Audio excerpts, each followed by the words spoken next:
Wee, what's going on, YouTube? It's Donnie B all day. So I have got a few things to get into today. One of them being a K-bar, and one of them being not a K-bar. First, let's talk about this. Then I'm going to tell you a little something, and then we're going to work on this blade. We're going to get out and swing some stuff. So the K-bar War Sword, also known as the K-bar Zombie War Sword, and the reason is because of that awful, horrendous, gross, disgusting looking, should never be on a knife, green color. So let's break this thing down sheath first. It's a plastic lined nylon sheath with MOLLE attachment, belt loop, the double strap, useless. This means it's rated for skydiving, so you could jump. So, but who in their right mind is taking this thing? I don't know. It's not going to combat with air assault or rangers or anything like that. So I really don't understand the purpose for the double strap. It just slows things down. It gets in the way. It's annoying. You do, however, have a really sweet pouch. It has some good cordage in there, which I like. Having extra cordage is always a good thing. You have a little Velcro patch right here, empty patch, so you can put it on your own patch apparently. And you got the little toxic zombie sign back there. Overall, is it a bad sheath? No. As far as nylon sheaths go, this is a really good sheath.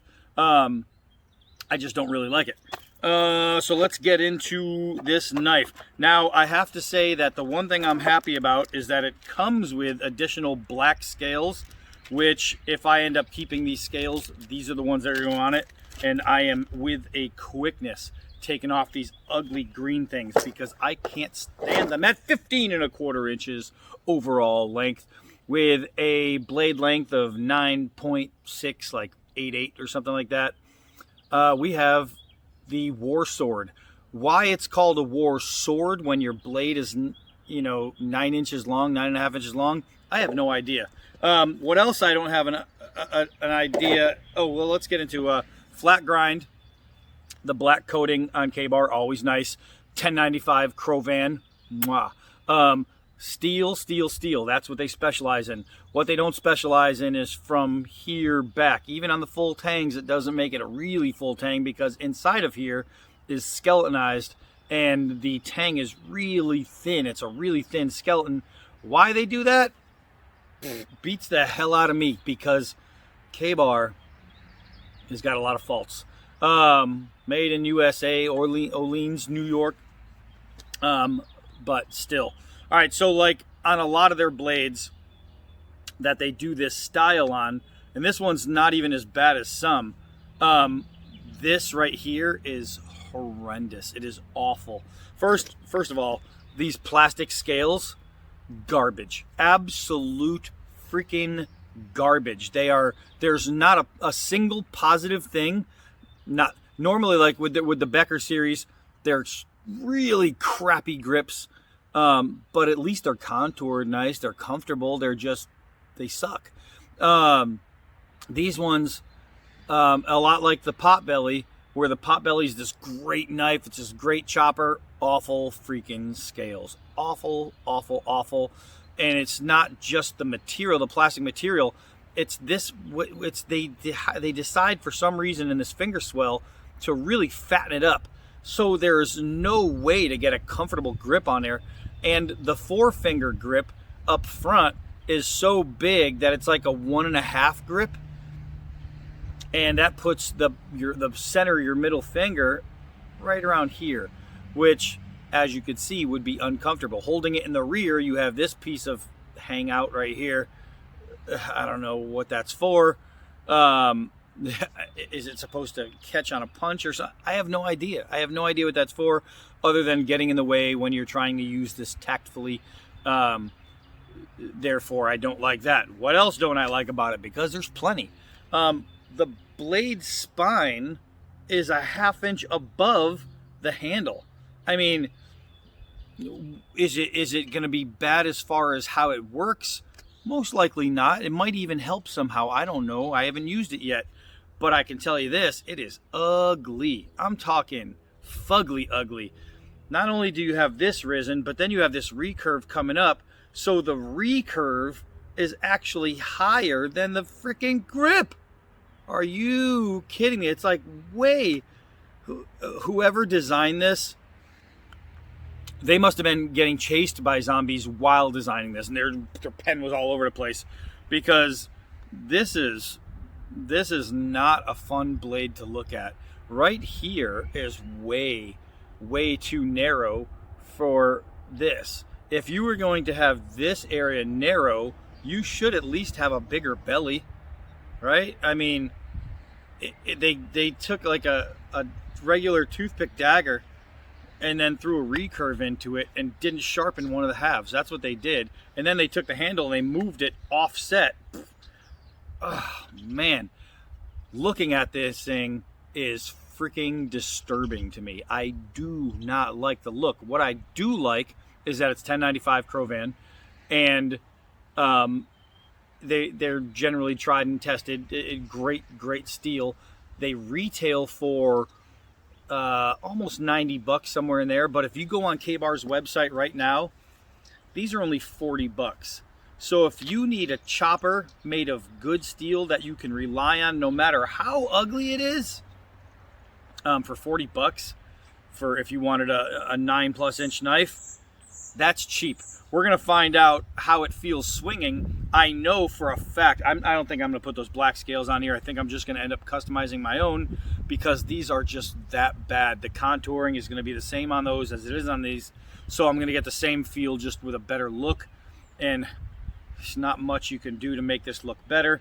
Also, what's really weird is you can see the knife actually is above the I don't know why, but right here is above the scale.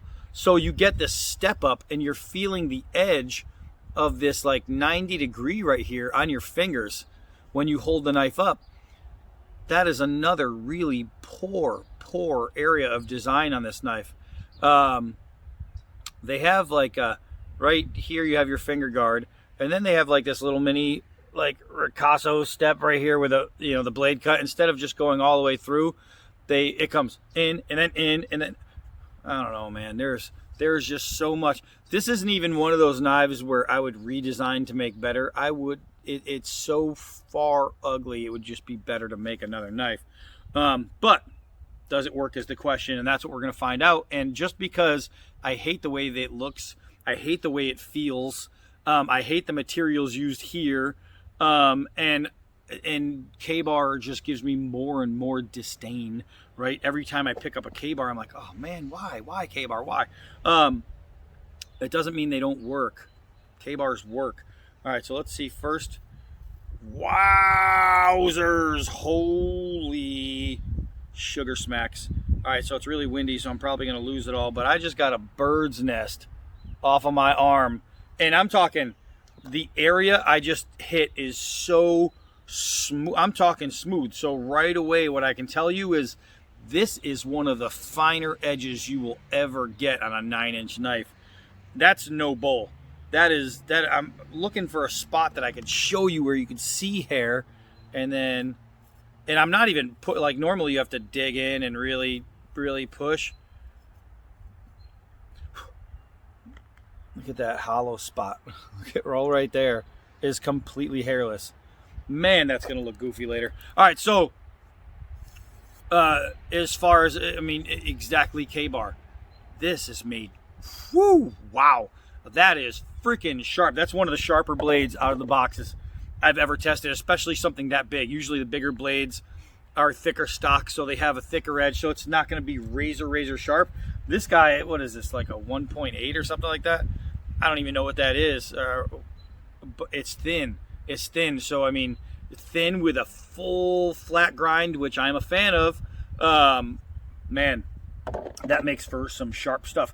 Okay, so now for the other stuff. You guys all know I'm a fan of the Shredder, the young Shredder. I suck at guessing ages on kids. Like, I'm horrible at guessing an age on a kid. So if I had to guess, Shredder is somewhere between like 6 months and 28 years. somewhere in there. He's like right in that area. But I really like the Shredder's Knife channel, man. The kid just makes me laugh, and I like that. I like, if I want to check out a knife that I've never seen, never held, never used, I want to see it, but I don't want somebody who's really boring to show me it. I want to be entertained, and I like the Shredder. The Shredder is like naturally funny. He says stuff without even knowing he's about to be funny. That's what I really like. His dad, awesome. His mother, awesome. He's got these two little elflings that run around, these little female elflings, and they're adorable. So it's just a really good channel if you like good people. And speaking of how they're good peoples, check this out. My last giveaway, the winner was Pete. This guy his channel name is Jersey Knife Guy. He does a lot of folders, and not just folders, but real folders, classics. And he ended up going through some hard stuff recently, where life just like took a big bird terror doof right on his surroundings. So it just killed him, man.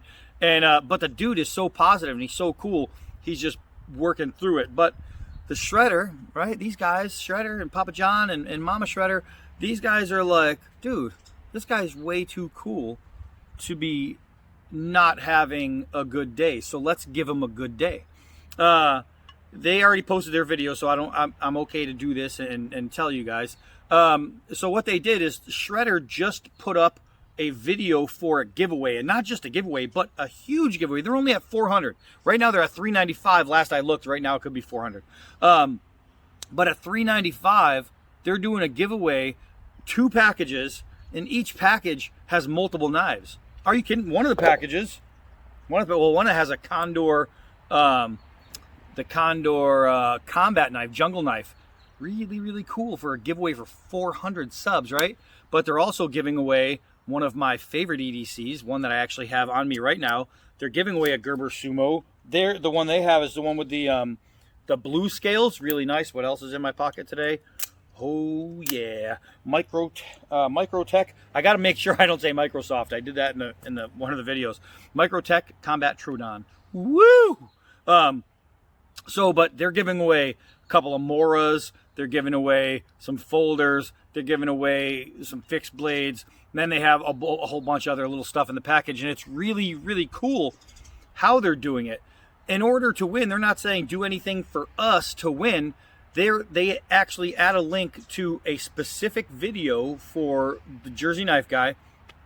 And all they're asking is that you click on the link, and don't forget to sub to Shredder, man. He didn't put it in the rules that you have to sub, but I think if you're trying to win something and you're not willing to sub, that makes you kind of a dick. So basically all you have to do is click the link down on their channel that goes to the Jersey Knife Guy, and then comment on this guy's channel. He's not even saying sub to them, but again, if you don't, it makes you kind of a jerk. So basically, you comment, and all you have to do is say, hey, Shredder sent us, and you say something nice to the guy. Just something nice. That's it. Hey, your hair looks great today. You know what I mean? Nice shirt. All you have to do is say something nice. So what they're doing is they're giving this guy positive reinforcement at a time in his life when he's probably like, you know, I could really use somebody to say something nice to me. So, I mean, think about what that does to somebody's just, you know, their essence, man. You're filling them with good vibe. And I think that's an amazing thing to do. And at only 400 subs, 400, this isn't like the 5. Imagine what they're going to do at 5. Imagine what they're going to do at 1,000 subs if they're giving away these kind of knives, like this much of a package. I didn't do it at 400. I waited till 500. But imagine, I mean, the Shredder people are they're just awesome. So let's get back on track. Oh, also, they're doing it for 400, but how cool would it be if we made this the 500 giveaway? All he needs is 100. All he needs is 100 people right now who are not already subscribed. And I know somebody's watching this video who's not subscribed to the Shredder right now. And it takes nothing to go to the Shredder and just hit sub. You don't ever have to watch a video if you don't want, but I suggest you do. But at least give them the subs, because think about it, instead of they're all hyped up on this whole 400 thing. Oh, we're only a couple away from 400. Yay. Can you imagine if right now Just let me blah, blah, pass it on to you right now. If we can just get these guys to 500, if just 100 people right now go over there and just sub, man, their 400 giveaway is going to be a 500 giveaway. And I'll tell you what, if you want to see a little kid smile and absolutely light your day up, do that. Do that. Let's test this blade. Let's test this blade. All right, so it's a lovely day out here. It was supposed to be raining all week, and we ended up getting some pretty damn good weather. Yesterday was supposed to be raining. It wasn't, so I got to get out on the Harley. I was feeling good. And today, we're testing a knife. Now, today, this video wasn't supposed to happen. I was doing this video in a couple days. But because of the shredder, I decided, well, hell, now I need to make a video. All right, so let's get you guys down here with me. Let's get to the old boop stump. And we're going to start with, even though we know it's razor freaking sharp, we're going to start with the thick nylon rope, and we're going to try just a push cut. I'll go from the tip, and wow, no saw action. And I went from the tip because here is where I could generate all the power. I wanted to see if at the weak point of my press, if I could still do a push cut, and it abso-freaking-lutely did. So let's do a couple drop tests. We'll just see how it balances. Just because I hate the way it feels doesn't mean it's a bad knife. And just because I don't like the look of it doesn't mean you might not like. You might like it as is. You might go, wow, that's beautiful. Something's wrong with you. All right, so 4 feet from tip to stump. I got to really put my arm up in the air because 4 feet is a long way with a knife this long. All right, let's try that again. All right, there we go. So I'm wondering if the first time was user error. It does pull a little bit to the rear, which is really weird because it's skeletonized. So I would expect that the balance was going to be a lot better with the front, but it is a really narrow width right here. So that's probably why. Let's do a couple hard downward throws. It's going to be difficult with this stupid hook on it, but we will see what we can do, and we will test the tip on this and the bite. Woo, did you see that flex? That blade just wobbles. Ugh. That's got good bite. Do you see this? Toing, toing, toing. That's really nice spring action right there. The blade always comes back to true. It's very good. And the tip has no bending or anything like that. And you think, well, how's it going to bend? A lot of times when you're hitting a knife, especially at an angle, and then it does this, you can get bending in the tip if your heat treat's not right or if your temperament's not right. So that's what that test is for anyone who doesn't know. Now, because it does have a finger guard, I trust myself not to slide off and cut my hand. However, my hand just pushing down, I am sliding all over this thing. I cannot get a decent grip. Like, man. And I'm hitting here in this reverse grip. This little ramp right here where it's jimped is tearing me up. There's not too much I like about this knife aside from this. Bata! Let's see how the bite is. Do a couple, good downward stabs. We're at about 1.5 inches. Bata! And just so you know, that sound effect is necessary. All right, so I got a little bit more. So we're looking at about 1.5 inches, maybe somewhere in there of absolute bite on a nice hard downward. All right, so let's see. I know the edge is good, so we are going to be able to really get under this skin without going too deep and just make some really fine shaving. Awesome, especially if you're making a spear or if you're making like a walking stick or a food stick, and you don't want to lose too much material. Having an edge this fine, look at this, it is just absolute shredding it. Hey, another shout out to the shredder.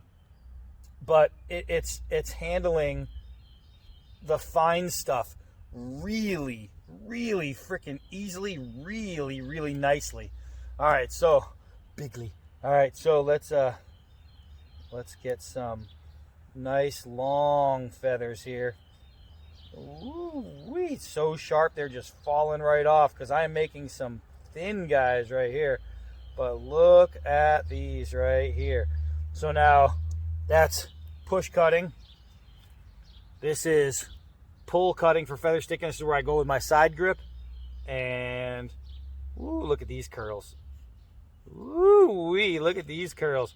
Now, just like there's no wrong way to eat a Reese's, There's no wrong way to feather stick.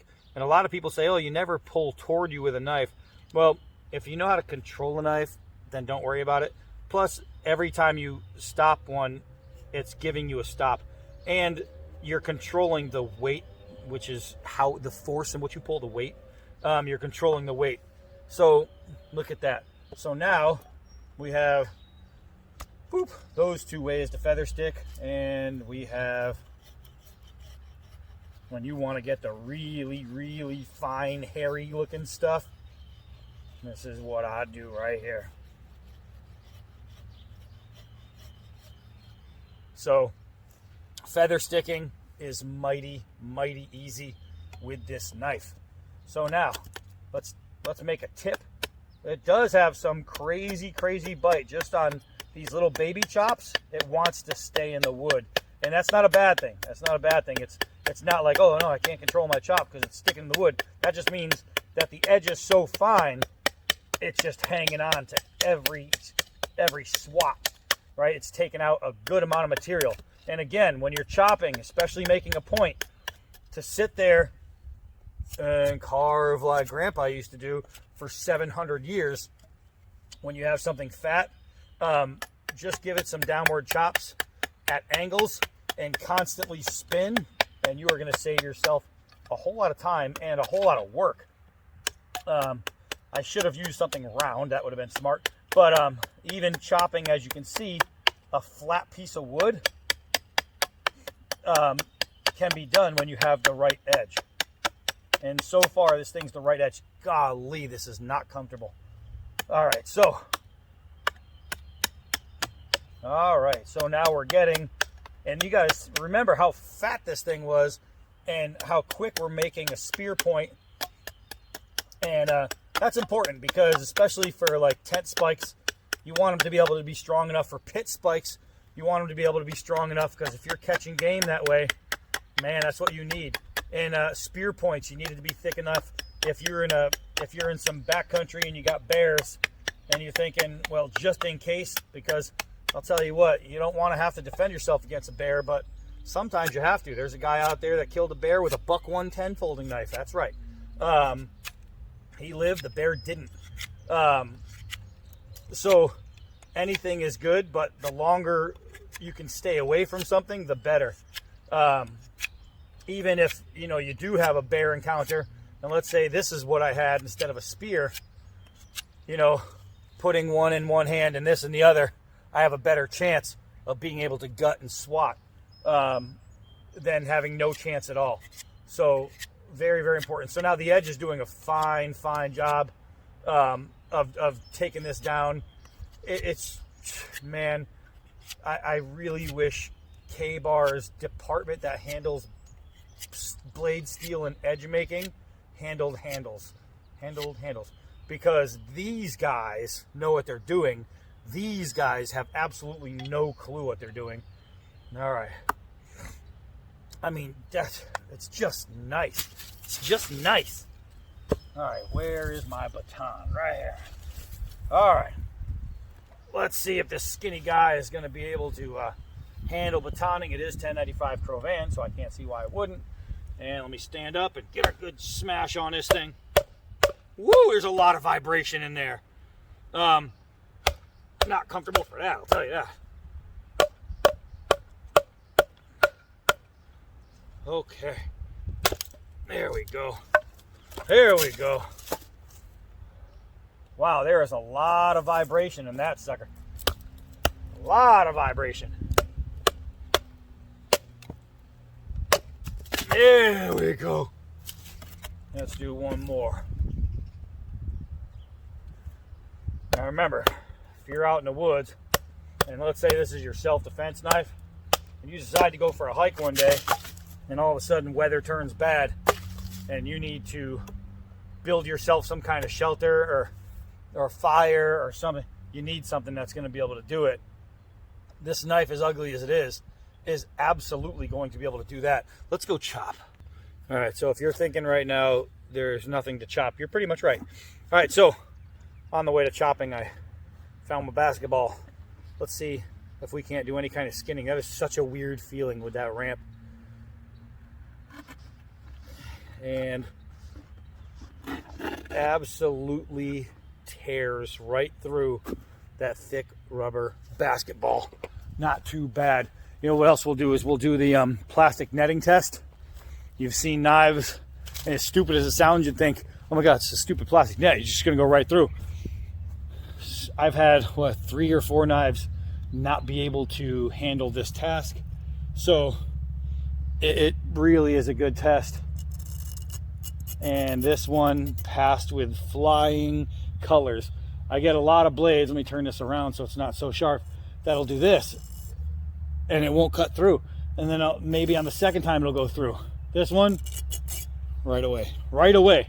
That tells you not only is it sharp, but the edge is cut right, right? Give you guys a good look at it while we're here, so we can, because we're gonna end up needing a picture. So you can see that right there. And now you know how I get the pictures for all my videos. All right, so let's put you guys right here, and we're gonna chop right here. This is a big log, so we're not going all the way through it. This is about 14 inches. Oh, I don't like that right away. I might grind that off. Who knows? I don't know. I might even grind this a little bit. I might do some work to this. Change the scale. Ah, man. All right, so chopping, it's not comfortable to hold it in the foregrip, even though it chops in the foregrip, because of this stupid thing right here. Holding it in the rear grip, you're crushing your pinky, and then going around it, that is painful. This is not a fun blade to chop with. I'm trying to find a spot where my middle finger is behind this swell, but my pinky finger, I'm trying to crush my finger so my pinky's not touching this thing. And what I'm doing is I placed my thumb up, so I'm letting it have more of an okay grip, kind of like a kukri. Now, does it chop? If that's the question, the answer is yes. It chops fine, as a matter of fact. Oh, man. But this thing is destroying my finger. What would this knife be for if you... I guess it really is just a zombie apocalypse knife. But even there, you got to freaking swat at some skulls, and it's not as easy as it looks on Walking Dead. Man, that is very, very uncomfortable. Yeah. Hey, kudos to you guys in the design department who totally ruined my finger. Good job. If that was your goal, man, you succeeded. All right, well, I'll tell you what, this thing is, man, I wonder, why.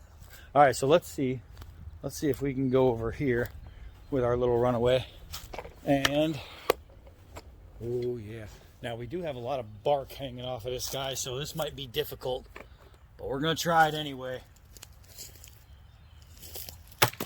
Well, there's no better way to get these scales off than to break them in half. All right, so we know that throw failed. We are at 5 yards. Oh, man. It's kind of hard to even see where it's hitting. It is so weird because of that little hook at the end. Oh, man. We are there. The good news is it hasn't snapped in half yet. Okay, I'm going to try a different grip. There we go. First try! All right, so, well, it was first try with the new grip. I went from throwing it from the handle to throwing it from the blade. And just like that. New grip says it all. And for all you tree huggers out there, that one's already down. As a matter of fact, it's like over there. So, once you find the grip, you can throw it. You just got to find that grip first. Overall, what I think of it, great edge. Well, that's the end of that. Everything else, not a fan of. Not a fan of the skeletonized handle, which is on the inside that you didn't see, but believe me, it's there. Not a fan of the material in the scales. Not a fan of the contouring of the scales. Not a fan of the look of the knife. Definitely not a fan of that thing. Does it have its place? For me, not really. Not really. This will not be a rotation knife for me.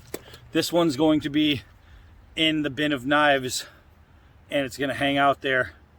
And if I ever have to do like a K-bar video with a bunch of K-bar knives, which I probably should do. I should probably do a little K-bar collection video. Then this thing will be pulled out there. But outside of that, man, I don't even think I'm going to wash it. I just don't think I care enough. I am not a fan of this knife.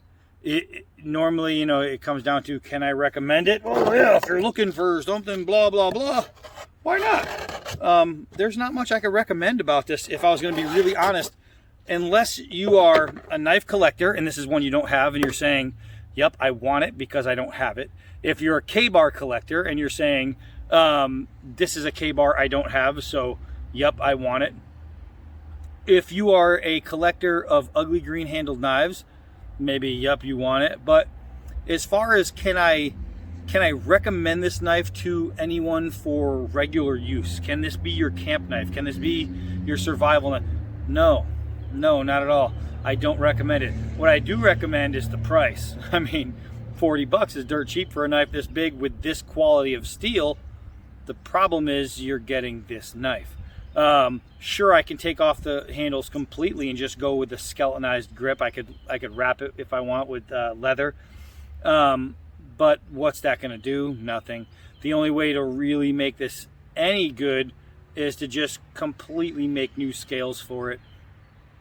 And take this off. I would just have, if I grind this off and then make new scales, it would be a knife that I could definitely use in a camp or survival situation. But until this is gone, that's not even a thought. And then I would have to tackle this, right? But this one piece right here, this one piece goes from, like, you know what I mean? This thing would do a lot of the same work as your Essie Hunglas. Not as good, but it would do a lot of the same kind of work. Or what is the SP5 from Ontario? It would do that kind of work, but because of this one little piece right here and because of this contouring right here, those are the only two things that makes this thing not good. It would chop like a beast if I got rid of that. It obviously will feather stick really easy. It's got good handling for that, but it's just not comfortable here, and this sucks.